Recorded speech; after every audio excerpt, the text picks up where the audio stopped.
आदाब, मुंसिफ टीवी में आपका इस्तकबाल है। उत्तर भारत की खबरों के साथ मैं हूं मोनी सनवर। देखेंगे तमाम बड़ी खबरें। आगाज हेडलाइंस के साथ। झांसी में एनआईए टीम पर हमले के आरोप में बढ़ी लोगों की मुश्किलें। 11 ज्ञात और 100 अज्ञात लोगों के खिलाफ मुकदमा दर्ज।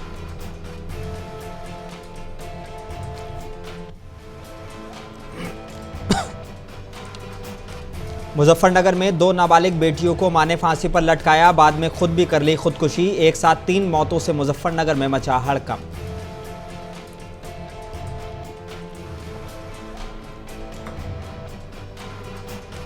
सुसाइड केस की जांच तेज। जौनपुर पहुंची बेंगलौर पुलिस की टीम। निकिता सिंघानिया के घर पर लटका मिला ताला, नोटिस चिपकाया।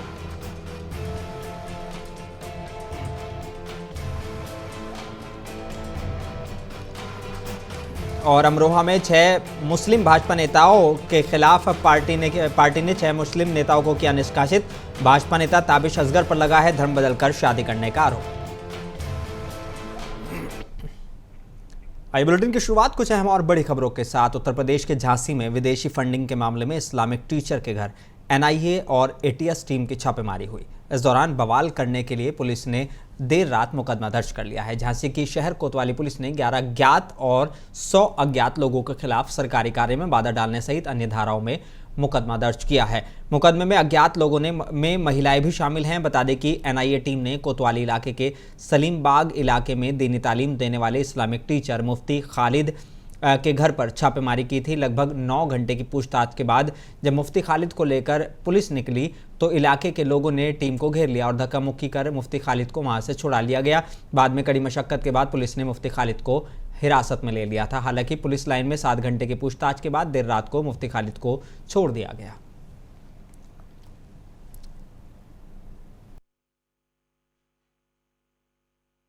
ये कल एनआईए और एटीएस की संयुक्त एक छापामारी हुई थी, जिसमें एक व्यक्ति जो है मुफ्ती खालिद से पूछताछ के लिए उनको लिया गया था हिरासत में। जैसे ही एनआईए की टीम उनको लेकर के बाहर निकली, वैसे उनको भीड़ के द्वारा घेरा गया था, जिसके संबंध में थाना कोतवाली पर 11 नामजद और 100 अज्ञात महिला और पुरुषों के खिलाफ मुकदमा दर्ज किया गया है और इसमें शीघ्र ही गिरफ्तारी करके अग्रिम विधिक कार्रवाई की जाएगी। इसमें 11 नामजद हैं और इसमें 100 अज्ञात महिला और पुरुष हैं, जिसके सभी के जो नाम हैं ये भी अभी विवेचना के दौरान प्रकाश में आएंगे और जो नामजद लोग हैं उनकी शीघ्र ही गिरफ्तारी की जाएगी। और झांसी में एक दिन पहले मुफ्ती खालिद नदवी के यहाँ पर एनआईए की टीम ने छापेमारी की थी, जिसमें कुछ लोगों ने 8 घंटे से ज़्यादा की पूछताछ के बाद भी मुफ्ती खालिद की गिरफ्तारी पर नाराज़गी जताते हुए उनको छुड़वा लिया था। इस मामले के बाद अब झांसी में अलर्ट जारी किया गया है। एसएसपी सुधा सिंह ने कहा है कि हंगामा करने वाले लोगों की जल्द गिरफ्तारी होगी। इस दौरान पीएसी और अतिरिक्त पुलिस फोर्स भी लगाया गया है। चौराहों पर और संवेदनशील इलाकों में फोर्स तैनात की गई है। मुफ्ती खालिद के घर पर ताला डाला गया है। इस दौरान ड्रोन कैमरे से भी नज़र रखी जा रही है।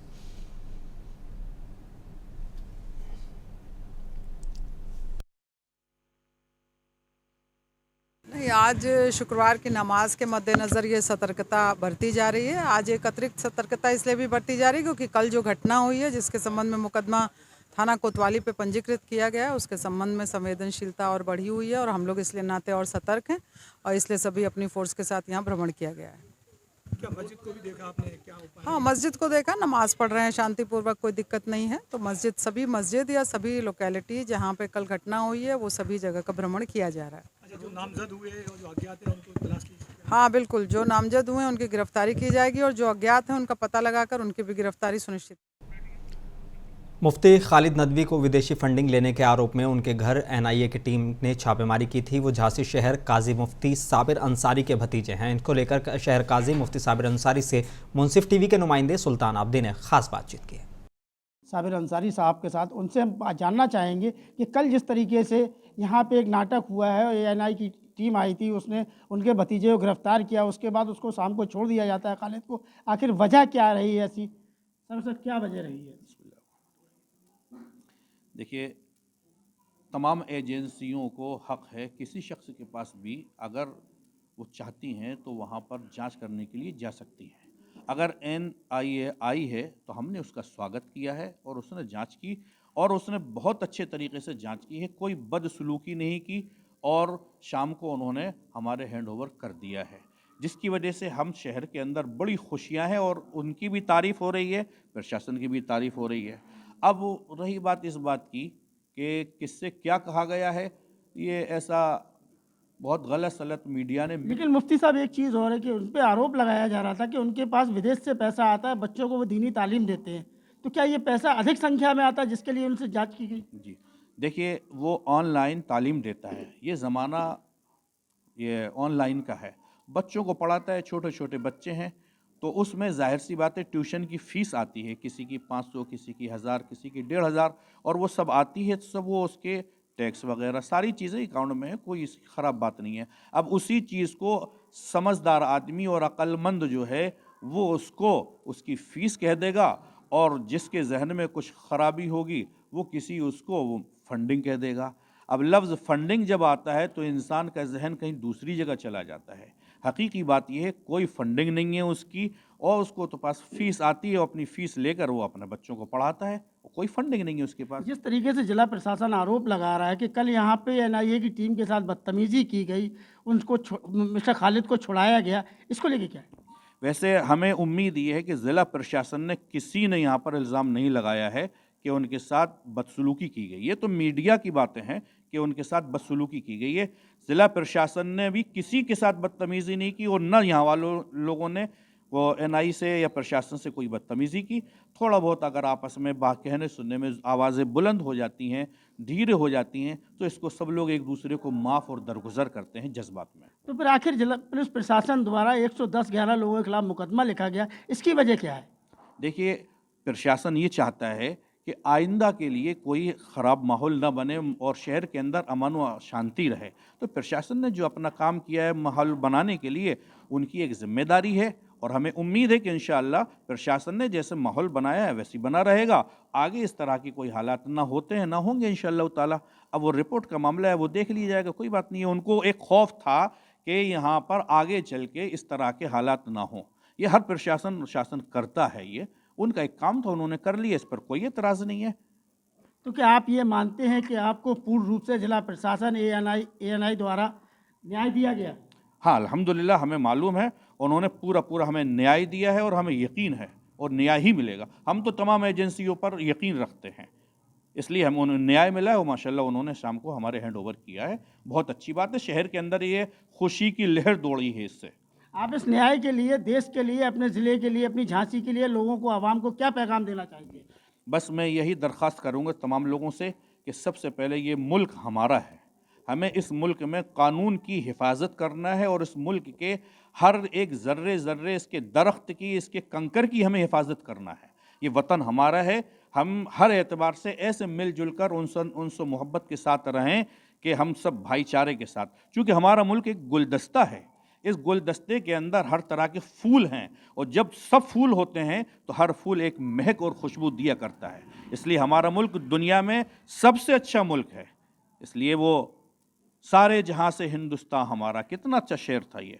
इसलिए दिल बदल सकते हैं, जज्बात बदल सकते हैं, मुल्क के फ़िक्र व ख़यालात बदल सकते हैं। यारो हम एक हो जाएं तो हालात बदल सकते हैं।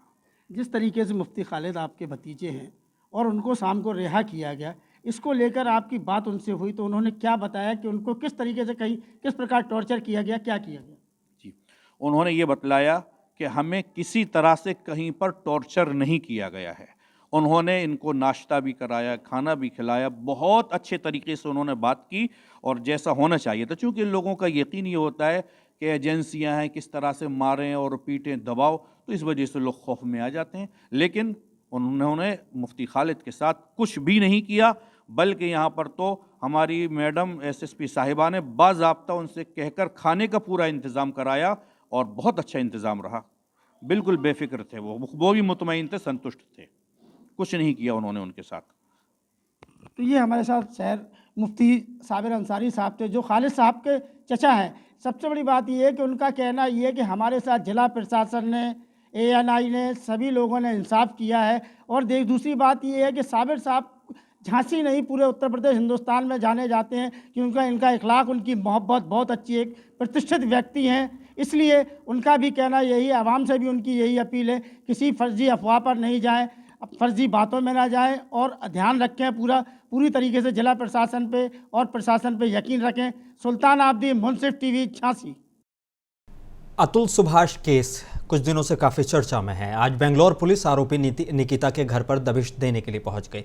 बता दें कि AI software engineer Atul Subhash suicide case में बेंगलोर पुलिस अतुल की पत्नी निकिता के जौनपुर स्थित घर पर दबिश देने पहुंच गई है।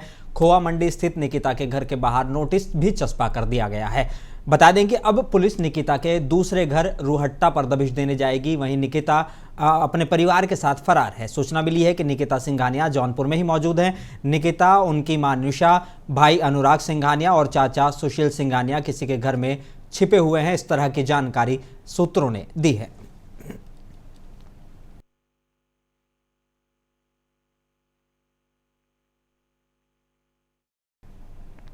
उत्तर प्रदेश के बिजनौर जिले के कोर्ट में कत्ल करने की साजिश के साथ आए युवक को पुलिस ने गिरफ्तार कर लिया है। बताया जा रहा है कि तारीख पर आए हर्षित चिकारा को विपुल नामी शख्स मारने पहुंचा था। 1 साल पहले जेल के बाहर कत्ल को लेकर 2 गुटों में ये रंजिश हो गई थी। बिजनौर जेल फायरिंग में एक युवक की मौत हुई थी और जेल के बाहर हुई मौत का बदला लेने पहुंचे राजन गैंग के विपुल पुलिस के हत्थे चढ़ गया है। एडीजे 6 कोर्ट में 315 बोर का तमंचा लेकर पहुंचा था। पुलिस ने दोनों गैंग के 2 लोगों को पकड़ा है। फिलहाल पुलिस घटना की जांच में जुटी हुई है। थाना कोतवाली क्षेत्र की कचहरी की घटना है। एक युवक को तमंचे के साथ पकड़ा गया है। 3 कारतूस भी इससे बरामद हुए हैं। उसका नाम विपुल है और कुम्हेड़ा गांव थाना कीरतपुर का रहने वाला है। इसकी एक हर्षित नाम के युवक से रंजिश चल रही, जिसकी आज कोर्ट में पेशी थी। इससे पूछताछ की जा रही है और उसके अनुसार अग्रिम वैधानिक कार्रवाई कराई जा रही है। अगली खबर भी जिला बिजनौर से है। Najibabad Gajraula train Bijnor railway station पर 1 घंटे तक रुकी खड़ी रही और जिसमें एक यात्री ने खुद को ट्रेन के डब्बे में बंद करके जमकर हंगामा किया। साथ ही पेट्रोल की बोतल हाथ में लेकर आत्महत्या करने की धमकी भी दी। बताया जा रहा है कि पारिवारिक जमीनी विवाद का मामला था और ये यात्री आत्महत्या करने की धमकी भी पारिवारिक विवादों से पीड़ित होकर दे रहा था। वहीं इस दौरान पुलिस और आला अधिकारी भी मौजूद रहे और यात्री को समझाने का काम किया गया। साथ ही पुलिस पूरे मामले की जांच में जुट गई है।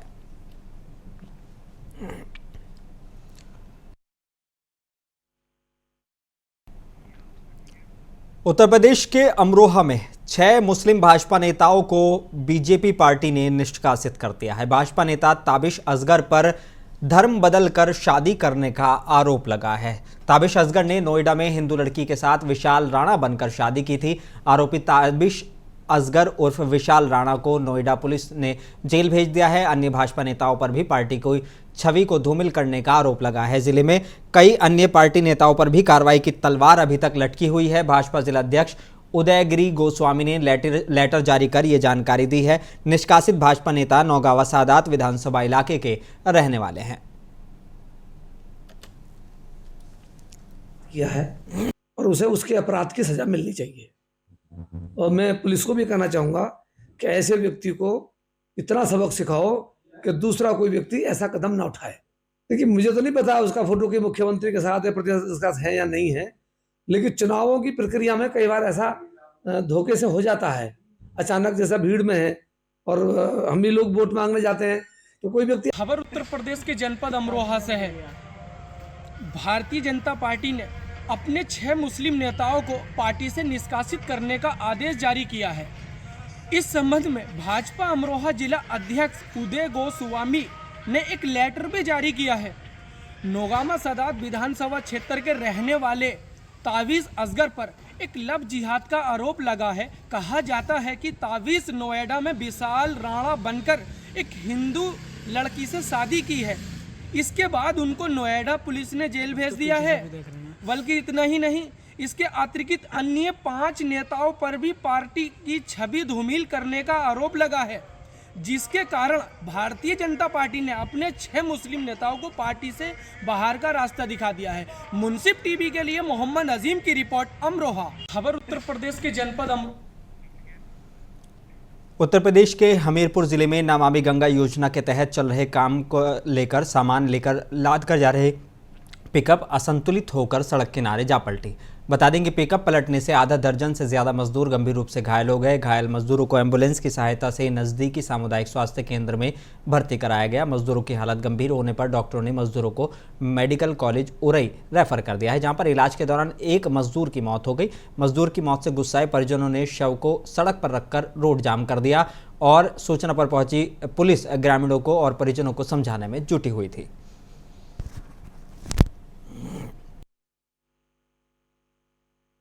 सीमेंट था, हथियार थे, फावड़ा, पंजी, तसला सब था। 40 बोरी सीमेंट थी और खेड़ा काम करने जा रहे थे मजदूर, तो पलटी पिकअप, तो हमारे पिता की हुई मौत।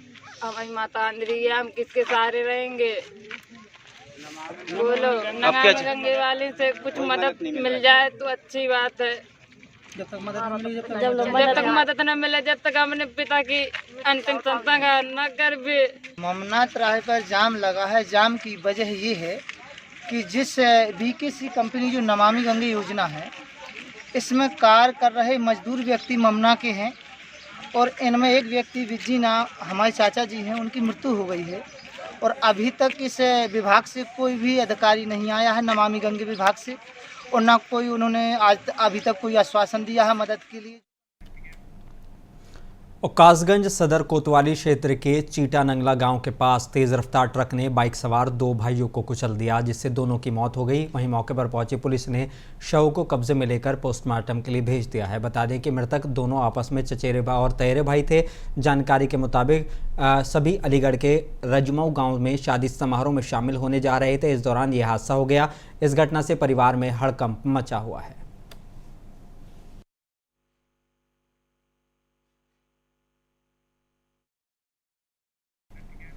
उत्तर प्रदेश के बुलंदशहर में कोल्ड वेव की दस्तक होते ही सर्द रात में डीएम सीपी सिंह आज मुसाफिरों के लिए की गई व्यवस्थाओं का जायजा लेने के लिए खुर्जा पहुंचे। वहां रेन बसेरों का निरीक्षण किया। साथ ही डीएम ने रेन बसेरों में रात गुजार रहे मुसाफिरों से मुलाकात की और सभी का हालचाल जाना। साथ ही डीएम के द्वारा की जनपद के सभी एसडीएम और तहसीलदारों और क्षेत्र के रेन बसेरों का निरीक्षण किया गया है। साथ ही बता दें कि शीतलहर के मद्देनजर बुलंदशहर में 100 और खुर्जा में 50 बेड के रेन बसेरे वजूद में लाए गए हैं।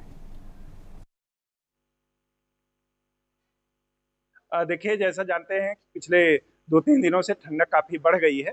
पूरे जनपद में 17 नगर पालिका पंचायतें हैं और सभी में 30 रेन बसेरे बनाए गए हैं। बुलंदशहर में 100 बेड का और खुर्जा में 50 बेड का अस्थायी रेन बसेरा बनाया गया है, जिसमें समस्त सुविधाएं सरकार के द्वारा उपलब्ध कराई गई हैं। आज मैं सारे एडीएम्स, सारे एसडीएम्स, तहसीलदार सभी निकल करके रेन बसेरों का निरीक्षण कर रहे हैं। उसमें जो लोग रुके हुए हैं उनको क्या क्या सुविधाएं मिल रही हैं उसका निरीक्षण किया जा रहा है। इसके अलावा जितने अलाव जल रहे हैं हमारे, उन पॉइंट्स को भी हम लोग चेक कर रहे हैं, क्योंकि आने वाले समय में और भी ठंडक बढ़ेगी। उत्तर प्रदेश के फिरोजाबाद में आज व्यापारियों और पुलिस प्रशासन की ओर से बढ़ते साइबर क्राइम को लेकर तुलसी पैलेस फिरोजाबाद में एक संगोष्ठी का आयोजन किया गया। इस दौरान कार्यक्रम की अध्यक्षता रविलाल तिवारी ने की। इस दौरान जिले में बढ़ते साइबर क्राइम की रोकथाम को लेकर चर्चा की गई, जिसमें व्यापारियों ने पुलिस से जागरूकता अभियान की मांग की है और साथ ही व्यापारी संगठन ने प्रशासन को सहयोग देने का आश्वासन दिया है। व्यापार मंडल फिरोजाबाद और पुलिस प्रशासन के संयुक्त तत्वावधान में एक साइबर क्राइम का प्रोग्राम हुआ, जिसमें यहाँ इस कार्यक्रम की अध्यक्षता आदरणीय रविलाल तिवारी जी ने करी। मुख्य अतिथि आली जनाब रविशंकर प्रसाद जी, नगर पुलिस अधीक्षक महोदय रहे और उनकी पूरी टीम रही। मैं आपके चैनल के माध्यम से यही कहना चाहता हूँ, साइबर अपराध बहुत हो रहे, बहुत होशियार रहे, सजग रहे, क्योंकि ये लोग ठगते हैं, ठगिए जाल के इनका जाल फैला हुआ है। उनसे सुरक्षित रहे और मैं धन्यवाद देता हूँ व्यापार मंडल और पुलिस प्रशासन ने जो यहाँ पे एक कार्यक्रम किया है, इससे जागरूकता। और फिरोजाबाद जिले के शिकोहाबाद के यादव कॉलोनी निवासी विशाल से मोबाइल छीनकर भागने वाले लुटेरों से शिकोहाबाद पुलिस की मुठभेड़ हो गई। लुटेरों ने पुलिस पर फायरिंग की। वहीं पुलिस की जवाबी फायरिंग में लुटेरे के पैर में गोली लग गई है, जिसको पुलिस ने अस्पताल में भर्ती कराया है। वहीं इसका एक साथी भागने में कामयाब रहा। वहीं लुटेरों के पास से एक तमंचा और अन्य लूट के मोबाइल समेत उनको गिरफ्तार किया गया है। मौके पर एसपी ग्रामीण सहित आला अधिकारी मौजूद रहे। देखिए, थाना शिकोहाबाद में अभी आज शाम को एक सूचना प्राप्त हुई थी। एक विशाल पुत्र गेंदालाल नाम के व्यक्ति हैं जो यादव कॉलोनी शिकोहाबाद के रहने वाले हैं। उनका कहना था कि दो बाइक सवार जो एक काली पल्सर बाइक पर सवार थे, वो उनका एक मोबाइल वहाँ से झपट के ले गए हैं। उन्होंने उनका हुलिया भी बताया था। इसी क्रम में थाने की पुलिस सक्रिय हुई। उसने कई जगह हम लोगों ने चेकिंग शुरू करवाई थी और यहाँ ये जो असुआ रोड है, यहाँ पर एक संदिग्ध व्यक्ति दिखाई पड़ा पुलिस को। पुलिस ने उसको रोकने के लिए इशारा किया तो वो ये साइड। उत्तर प्रदेश के कानपुर देहात के अकबरपुर थाना इलाके के नबीपुर में बने निजी कॉम्प्लेक्स मॉल में एक तेज रफ्तार ट्रक अनियंत्रित होकर शॉपिंग कॉम्प्लेक्स में जा घुसा, जिसमें आधा दर्जन लोग गंभीर रूप से घायल हो गए हैं और 2 लोगों की मौके पर ही दर्दनाक मौत हो गई है। बताया जा रहा है कि मौके पर पहुंची पुलिस और फायर विभाग की टीम ने रेस्क्यू ऑपरेशन शुरू किया और कई लोगों को सकुशल बाहर निकाल लिया गया। वहीं पुलिस ने शव को कब्जे में लेकर पंचनामा भरकर पोस्टमार्टम के लिए भेज दिया है। साथ ही सभी घायलों को इलाज के लिए अस्पताल में भर्ती करा दिया गया है और पुलिस मामले की जांच में जुटी हुई है। देखिए, हमारे थाना अकबरपुर क्षेत्र अंतर्गत जैनपुर में एक डंपर जो है फिलहाल अनियंत्रित होकर एक शॉपिंग कॉम्प्लेक्स टाइप बनी है, उसमें आके घुस गई है। फिलहाल जब हम सभी लोग मौके पर पहुँचे हैं, फायर सर्विस, फायर डिपार्टमेंट वगैरह भी आए, उसमें से 3 लोगों को सकुशल हमने 3 नहीं 4 लोगों को सकुशल हमने रेस्क्यू कर लिया है। उनमें से ड्राइवर एक है और 3 जो उस पर्टिकुलर घर में रहते हैं वो उनकी रेस्क्यू हो गई है। फिलहाल उनकी इलाज चल रहा है और 2 लोग जो थे उनकी मृत्यु हो गई। उत्तर प्रदेश के सिद्धार्थनगर जिले में अज्ञात कारणों से लगी आग में 2 मवेशी जलकर मर गए हैं। मामला डुमरियागंज तहसील इलाके के गांव बगहवा का है, जहां पर देर शाम एक पशु शेड में अज्ञात कारणों से आग लग गई। आग इतनी तेज थी कि जब तक लोग संभलते तब तक पूरा जानवरों का बाड़ा चपेट में आ गया, जिससे 2 मवेशी यानी कि भैंसों की जलकर दर्दनाक मौत हो गई है, जिसमें लाखों रुपए का नुकसान भी बताया जा रहा है। वहीं ग्राम प्रधान ने बताया कि उनके गांव के रहने वाले जग नारायण के पशु आग में जलकर मर गए हैं और लाखों रुपए का नुकसान हुआ है। हमारे गांव में धुइयाँ रखे हुए थे, रात में आग लग गई। लगभग 1.5 से 2 लाख रुपए का नुकसान हुआ। 2 भैंस मर गई है और लकड़ी जो था उसमें जल गया है। खटिया है, बिस्तरा है, गद्दा है, रजाई है, इसमें फैमिली रह रहे थे, सामान जो था सब जल गया। काफी नुकसान हुआ है। कैसे आग लगा? आग लगा रात में, वो मच्छर लग रहे थे, धुआं रखे थे। उत्तर प्रदेश के मुरादाबाद में प्रेमिका की गला घोंटकर हत्या करने वाले आरोपी को पुलिस से मुठभेड़ हो गई है। मुठभेड़ में हत्या आरोपी को पैर में गोली लगी, जिससे वो घायल हो गया, जिसे जिला अस्पताल में भर्ती कराया गया है, जहां पर उसका इलाज चल रहा है।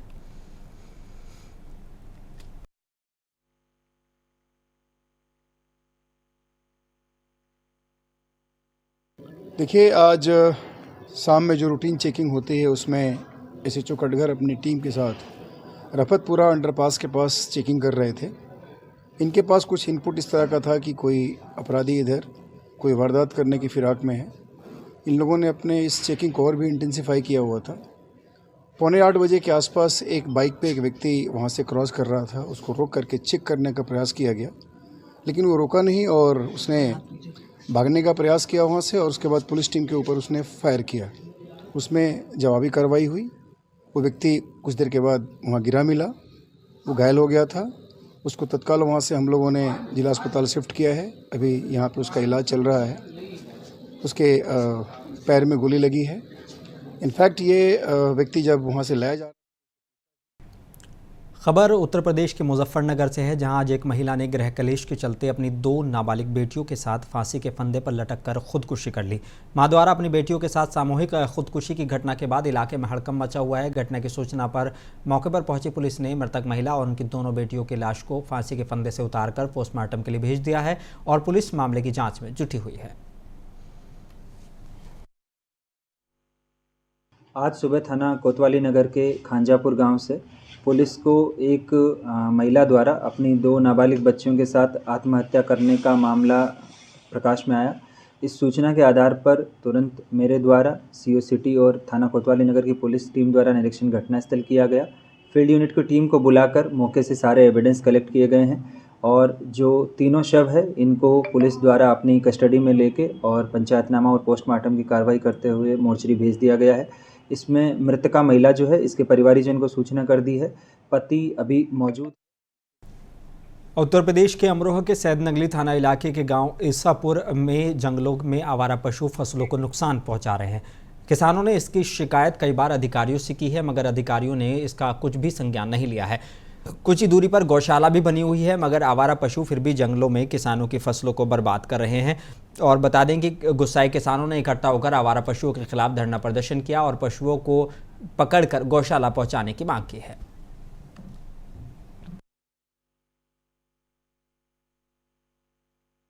वो किसानों के जो है फसल तो खा रहे हैं, आदमियों को खाने लगे।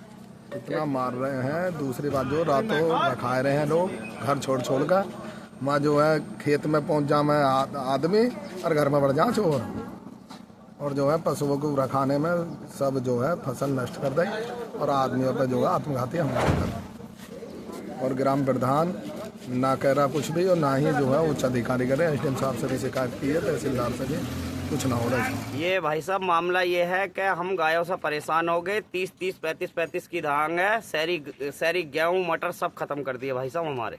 अच्छा, इसकी शिकायत की किसी अधिकारी से शिकायत प्रधान से करे, प्रधान कुछ नहीं करते बिल्कुल। मैनपुरी जिले के थाना सिरसागंज बरनाहल के पास मुगलपुरा में अधेड़ शख्स की संदिग्ध परिस्थितियों में मौत हो गई है। मृतक मनोज देर शाम से बता दें कि घर से गायब हुआ था। शरीर पर चोट के निशान मिले थे। मृतक के परिजनों ने हत्या की आशंका जताई थी। फॉरेंसिक टीम और भारी पुलिस बल मौके पर मौजूद है। घटना दो सीमाओं के बीच होने के चलते दोनों जनपदों की पुलिस फोर्स मौके पर पहुंची। मृतक के परिजनों का रो रो कर बुरा हाल है। मनोज कुमार के कत्ल कर शव को फिरोजाबाद की सीमा में फेंका गया था। पुलिस ने शव को कब्जे में लेकर पोस्टमार्टम के लिए भेज दिया है।